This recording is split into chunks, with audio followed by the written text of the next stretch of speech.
Can I tell you a secret? I used to think winter was a time when you really didn't do anything in your garden. Was I further from the truth?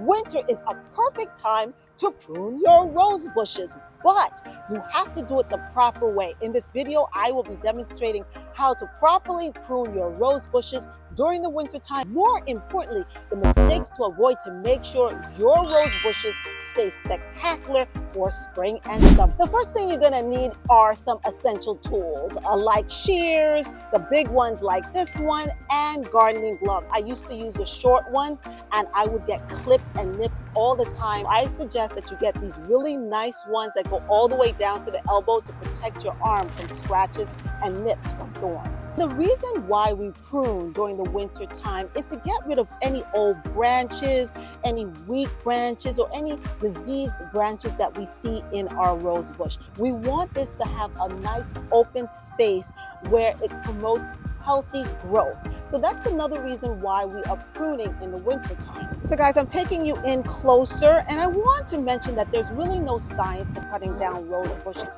Some people make it very complicated. I know some gardeners that take a big clip and they just go ham on this. They just cut it halfway.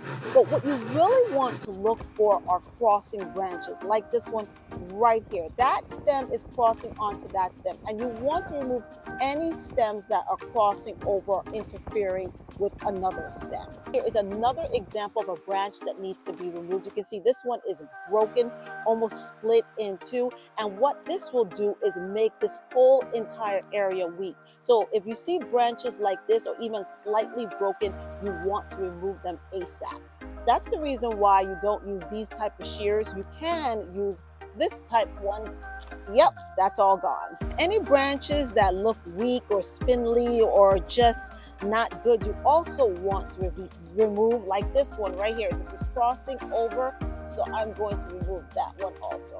And I'm going to take it all the way down to make sure there's really good airflow. So guys, I get a lot of questions. What should I do if I have old blooms or I still have roses on my rose bush? What you can do is look for the next out-facing leaf like this one right here. I'm going to show you right here like this, right here. And then you cut right above that in a 40-degree angle like this. The reason why you cut in an outward facing leaf is because when the flower grows, it's going to grow outward. You don't want to cut in an inward facing leaf because the rose will be growing inward. So you want to look for leaves that are growing outward. That way your rose will be growing outward and giving more encouraging airflow for your rose bush. The reason why I like to cut in a 40-degree angle is because it allows any water droplets to run off the stem. You can cut straight, but I find that you run the risk of water staying on the branch or the stem and possibly causing more damage. Really a good idea to clean under your rose bush if you have any debris or any leaves left over from the fall or any old branches, because you don't want to promote anything or have any insects hiding in there.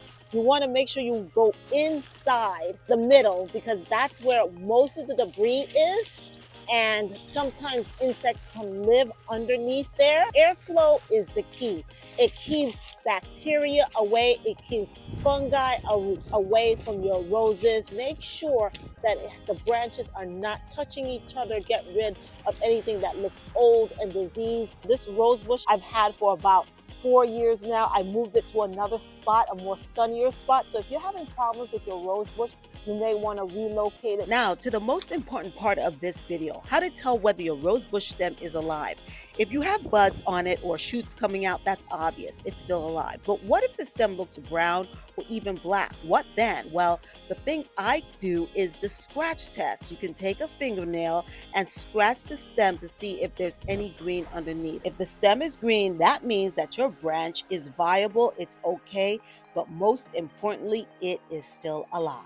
So guys, let's talk about the don'ts when it comes to pruning your rose bushes during the winter time. You don't want to use the same scissors on each of the rose bushes. What I do is I clean and I disinfect each time I switch to a rose bush. And you can see it's very windy, but that's what I do. I disinfect the scissors. That way it prevents bacteria from spreading to different rose bushes that you have in your garden.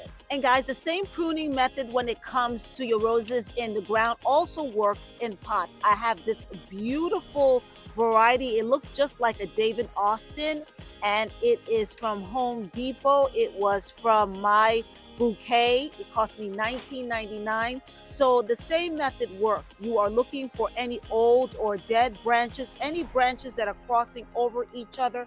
I see this one is very old right here.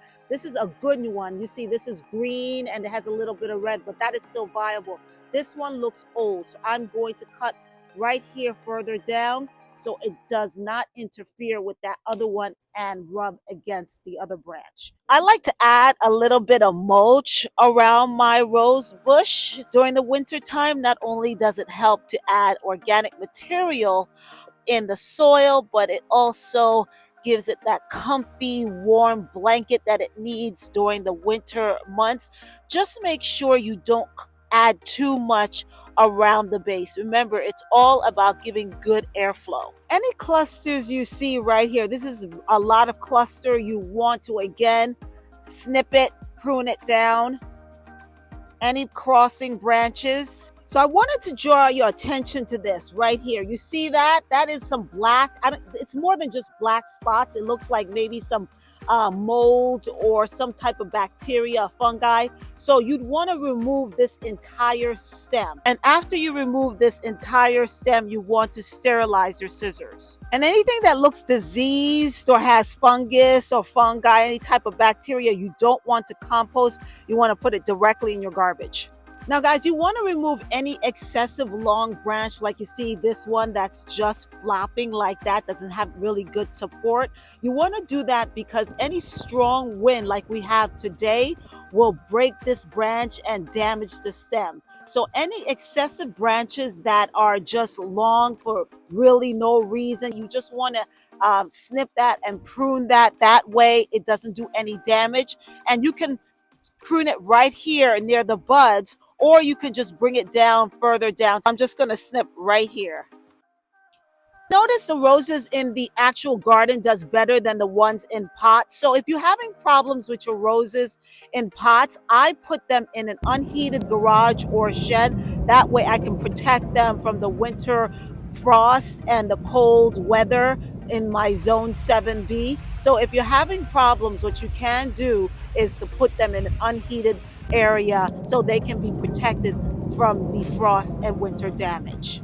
Another thing you don't want to do is fertilize too early. You never want to fertilize during the winter months, because remember, the roses are dormant and need that extra time to give you those beautiful blooms during the spring and late spring months. So you want to skip doing any type of fertilizing during the winter months. You want to wait until at least late winter or early spring to start fertilizing. And I use these wonderful fertilizer spikes. They're really good. You put them into the ground and they work wonders, and it has been working really great for me. Again, skip the fertilizing during the winter months. Fertilize in the late winter or early spring. Guys, if you got any good useful information from this video, please do me a favor and subscribe to my channel, like this video, and share it with your family and friends. I will be doing lots of video during the winter months on various topics, from orchid care to pruning to even vegetable growing in your own home. So please support small channels like myself, because there's room for all of us to grow. If I didn't answer any of your questions, and you can see it's really windy out here, if I did not answer any of your questions, please leave it in the comment section below. We now know it's okay to prune your roses during the winter time. In fact, there's lots of benefits to pruning your rose bush during the colder months. But what about other shrubs like hydrangeas? Should you prune hydrangeas during the winter time? What is the best time to prune hydrangeas? I just happen to have that answer in a video you'll want to click.